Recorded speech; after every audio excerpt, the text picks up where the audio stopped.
Deion Sanders, with all the hype, all the pomp and circumstance, all the glorification from the mainstream media, especially after those first couple weeks with Colorado with those victories, it was a rough end of the season. What did he lose? Like 7 of the last 8 games, something like that. One win in the Pac-12, 4 wins overall, last in the conference.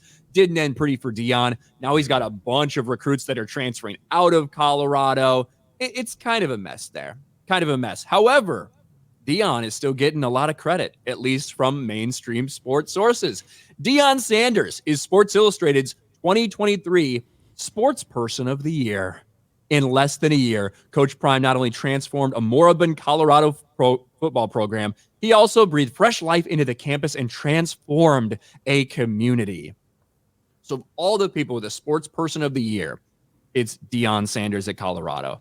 Listen, maybe if they went to a bowl, maybe if they went 500, maybe if they didn't have a miserable end of the season, but this is, come on, man, this is a little bit ridiculous. And there's obviously a lot of reactions to this, to him being named Sportsperson of the Year. The coach of a 4-8 football team, 1-8 in the Pac-12, is SI Sportsperson of the Year. Tough week for a once proud journalistic institution. Deion Sanders, SI Sportsperson of the Year, despite Colorado's last place finish. Coach, this is just SI's fucking post. Did AI pick this 3 months ago? What else we got? These are just like Colorado Buffalo things. Deion Sanders names SI Sportsperson of the Year after turning 1-win Colorado into 4-win Colorado.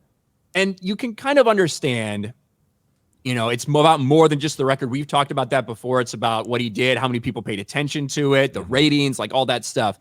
Yeah. But at the end of the day, like, what are we talking about here? Are we really not just like mediocrity, last place in the fucking conference? He didn't improve them in the Pac-12 standings at all. Yes. It's like, did they hold this vote in the middle of September?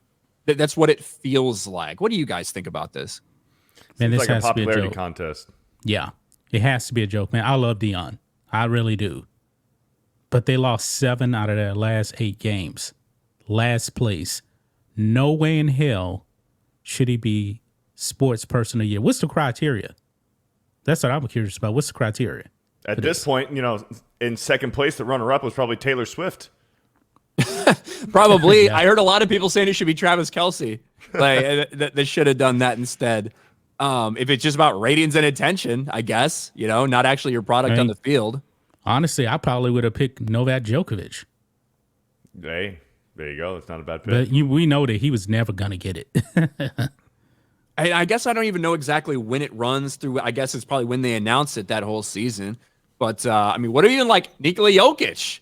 Yeah, you know what I mean? Like the season he had for Denver and stuff like that. But no, it's Deion. And I listen, I think we understand why. Here's NBC News. Why Deion Sanders' success in Colorado matters so much to black fans. This season may have ended with a whimper, but Sanders' audacity and tenderness as a coach was endearing and made him Sports Illustrated Sportsperson of the Year. It ended with a whimper. They lost like 7 of their last 8 games. That's not a whimper. That's a death cry. Like, it's not good. And like we've said, we've seen a lot of, it's college football transfer portal. A lot of people are going to move in and out this day and age. But when you look at that recruiting class for next year, they got a lot of work to do. They're sitting there like 70th in the nation for next year's recruiting class. And they're losing recruits like every day.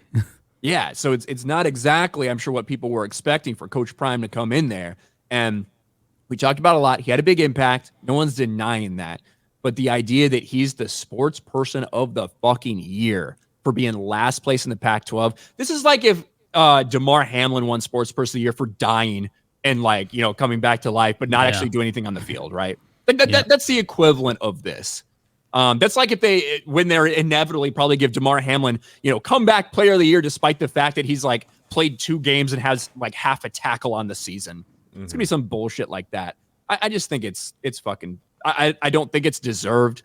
Obviously, a lot of attention paid to Deion, but you got to actually perform. You got to at least be mediocre if you've got another big side story to go with it. And he was not even mediocre. Yeah, it seems to me like a popularity contest, and they did decide this several months ago before this was actually announced. Yeah, it's kind of like it's kind of like voting for NFL Pro Bowlers after Week 8. Yeah, that's true. Yeah, our MLB All-Star game, voting Yeah. opens 30 days after the season starts, stuff like that. But hey, big shout out to Deion. Shout out. Look at all those fans back there. They love Coach Prime.